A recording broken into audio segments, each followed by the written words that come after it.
As many of you know, keeping these big rigs rolling often requires a lot of water in the course of a busy spray day. Troy Mays runs a self-propelled sprayer with a 1,200-gallon tank, so keeping it filled with water requires some fairly detailed planning. Mays farms about 7,000 acres with his family near Pearson, Manitoba, where he has recently found a way to make water hauling easier for his father. We just had a 3-ton truck with a 1,200-gallon tank in the back of it, and so it was keeping him pretty busy. Every fill he was going to the water well in town and in Lyleton and filling up, so it was just a full-time job. Just decided there had to be a better way, and wanted to set up a bulk station basically, so that's where this truck come into play. I'd seen the truck in advertising and thought that would be a good start for a station.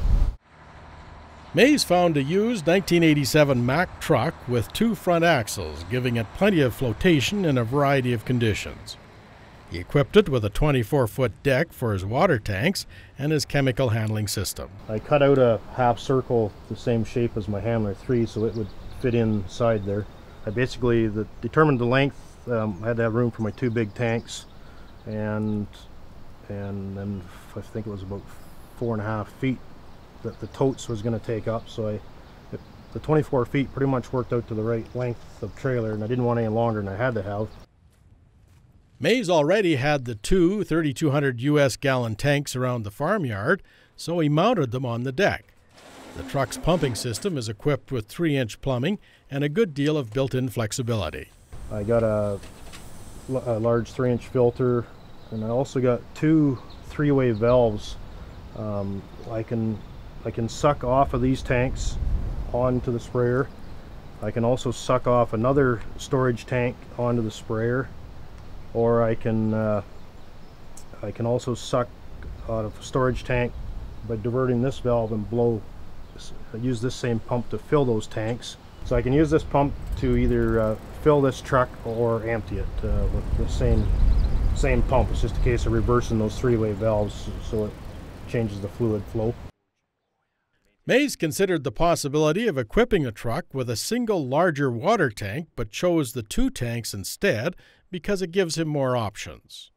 I can carry 2 separate products in there, and I've been doing quite a bit of that this year, where I've been using Alpine starter fertilizer, and they advise putting a little bit of that in with the herbicide at spray time. So I've had the front tank about a 1/3 full with Alpine, so I can pump in the required amount of that first and then continue on mixing my herbicide and water in. So with the 2 tanks it gives me that option. Otherwise I'd have another truck or tank or something set up to be able to accommodate that.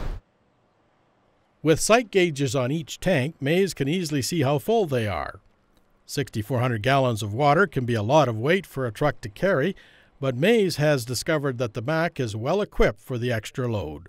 So 64,000 pounds kind of thing with water, and the truck is quite stable. It's just rubber block suspension, the Mack rubber blocks. It's very solid, doesn't give much. It's very stable, it doesn't seem top heavy if we do load it up and move it around.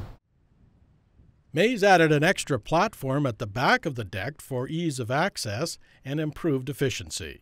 And I had to build this platform to drop down. I wanted to keep all my plumbing and pump and everything as low as possible, so it pumped out the tanks better without catching air, and also just easy to step up on to do all my mixing with chemical off the deck. I used bar grate metal on the deck there, just so any water or anything that spills or whatever doesn't accumulate on there.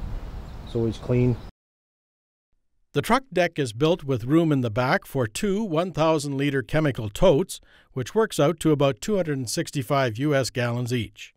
Mays has them sitting higher than the rest of the deck, so they simply gravity feed through a 2-inch bottom fitting into his chem handler.